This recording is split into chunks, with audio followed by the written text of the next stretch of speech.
What's up, people? It's Guru. And today in the lounge, we got none other than my man, Forneverworld. What's up, man? Hey, what's up? Hey, man, I like to say I appreciate you stopping by the lounge real quick, man. Ain't no problem, dude. All right, let's get it started, man. I know you're a busy man. All right, for people that don't know, where'd you get the name from? All right, so if some of you don't know, at the end of Yu Yu Hakusho, there's a little mini message, and it says "Forever for Never."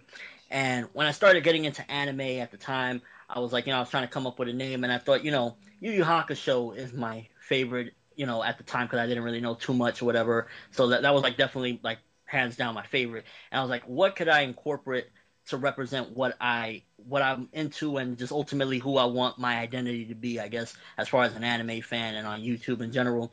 And I said, well, to me that message means that like nothing lasts forever, but ultimately it's still my favorite series. So I was like, if I can incorporate that and then just like anime in my anime world. I know it sounds very complicated, but in my anime world, whether I'm talking about anime or whatever, this is my forever world. This is my amazingness, and it might not last forever, but I'm gonna enjoy it while I can. And I guess it sounds like more than what it ultimately is. It was just me taking something from my favorite show and trying to make a cool name, but that's pretty much the story behind it. Yeah, that's crazy, like, at least you put some thought into it. Some people don't even think about it, is make up a name. Yeah. That's what the hell I did. I tried to call something that sounded cool, so I was like, Sounds pretty dope. yeah. All right. Let me see. So how did you get your start on YouTube? Well, I was like starting to get back into things because for a while I was like I didn't really like get into I guess anime because like I've always been into like anime and I just didn't really know it. Like from when I was younger, I was into all the kiddie stuff, the Pokemons, the Yu-Gi-Ohs, the card captors, all those stuff. I was into, but I never knew it. And then around like I want to say like 2009. I started like getting back into Dragon Ball Z and stuff, and I was like on YouTube searching up like things, and I came across like pickups videos from like different YouTubers and stuff, and I was like, oh wow, this is pretty interesting. I would love to do this. It seems like they're having a lot of fun, and I just want to be a part of this.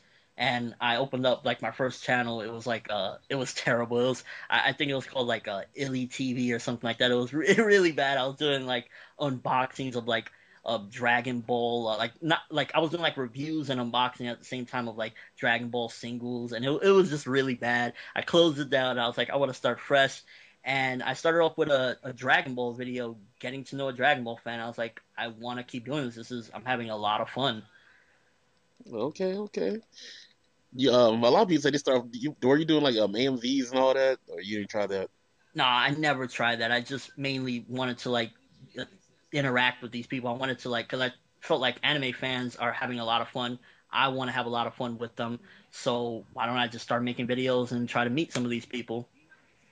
Okay, okay, okay. Um, at the time, who was like kind of hot back then when you first started? I remember he wasn't like a big anime fan, I don't think at the time, but he was a big Dragon Ball fan, a guy named Storm Sync. He did a lot of Dragon Ball videos and stuff like that, so he kind of inspired me. Another Dragon Ball fan was this girl, her name is SS Goshen, I think, or something like that. She was doing Dragon Ball videos as well, talking about little anime here or there.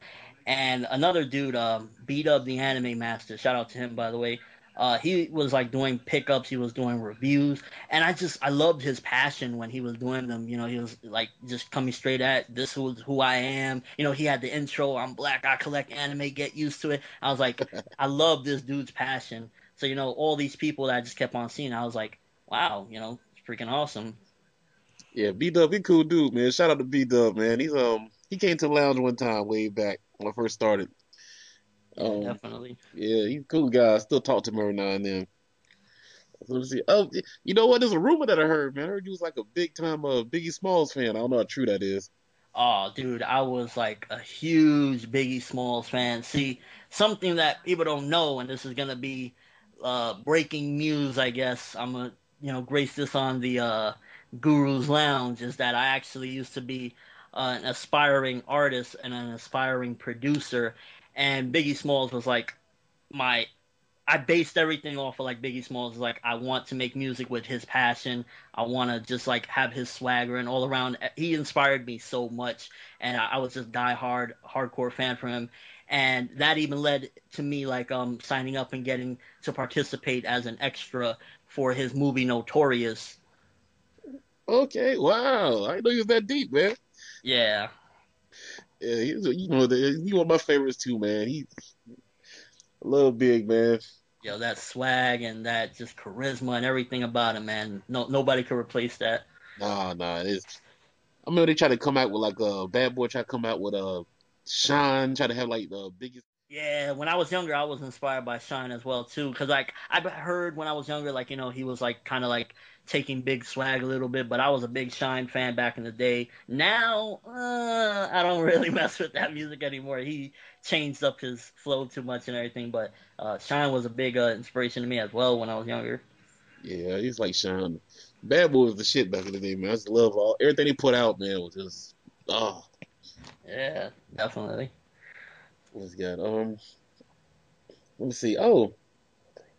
This is good. Did you ever think that your channel would grow this fast and get this big and popular? Never in a million years, honestly. Like when I first started, I was just happy. Like if I could get 10 subs, 5 subs, just get a couple of people to listen to what I had to say about anime, Dragon Ball Z, and stuff like that. Never thought in a million years that it would get anywhere near where it ultimately is at the moment. Oh man, because that's like whoa, you came up kind of fast, man, in a short amount of time.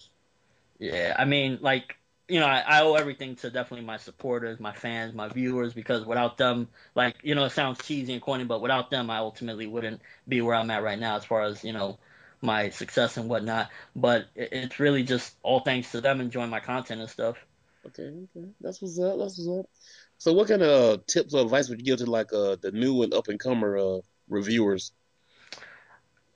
Big tip is one, talk about what you like, talk about what you love, talk about the things that you get excited and inspired to talk about. Because if you coming in and you don't like what you're talking about, you're not going to be able to express your passion. And I think that one of the key things is to express your passion like the best way you possibly can, because that's what I try to bring to every one of my reviews. I bring my passion and just overall my energy. Like just come in with again talking about stuff that you love and you enjoy. That's one of the I think key things to coming in and being a reviewer. Just talking about something you want to talk about every week. Okay, that's solid advice right there. Y'all hear him, man. Y'all hear the man. He the man. Listen to him. All right. Are there any like I guess new guys, new jacks out there right now, or some guys that been around for a while that you like watching their videos, like you keep an eye on, like okay, this guy still got it, doing pretty good. I'm sorry, what was the question again? Like, is there any guys you got your eye on? Like some guys like really doing pretty good right now.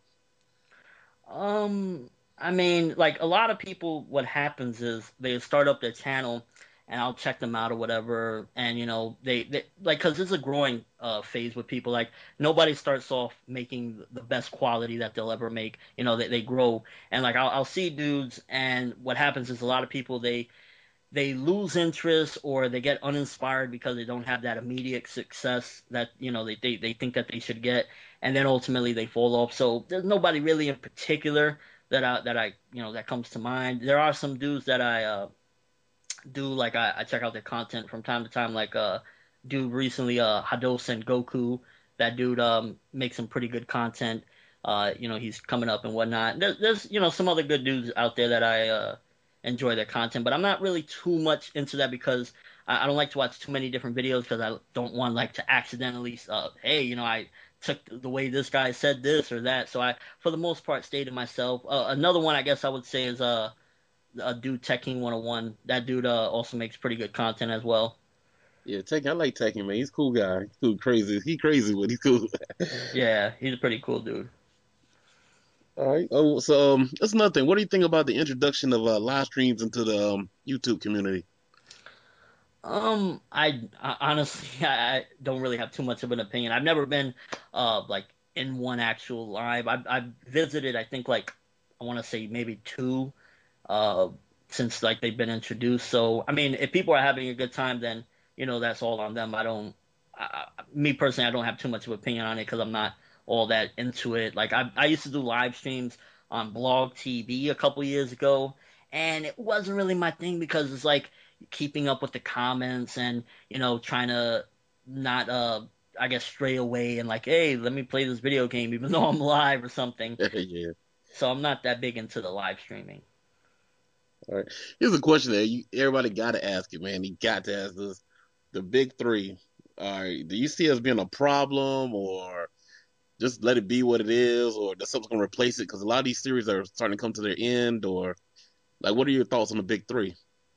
I think the big three on a marketing standpoint, because me personally, I'm passionate about the industry, surviving, growing, thriving, changing, and just getting better over time. The big three, what it does right now, and you could clearly see like with Toonami, the moves they're trying to make, is it's still on a marketing standpoint is very good, and it ultimately just like it's a good tool to bring more people in because at the end of the day, Naruto will still bring people in, Bleach will still bring people in, One Piece will still bring people in, and it's good on that standpoint. Enjoyment level, of course, obviously, I love all three of them, and ultimately on that, where that stands, that's where I'd see it. But as far as like other series coming and replacing it, it's really hard to say in America because anime is just on such a decline at the moment.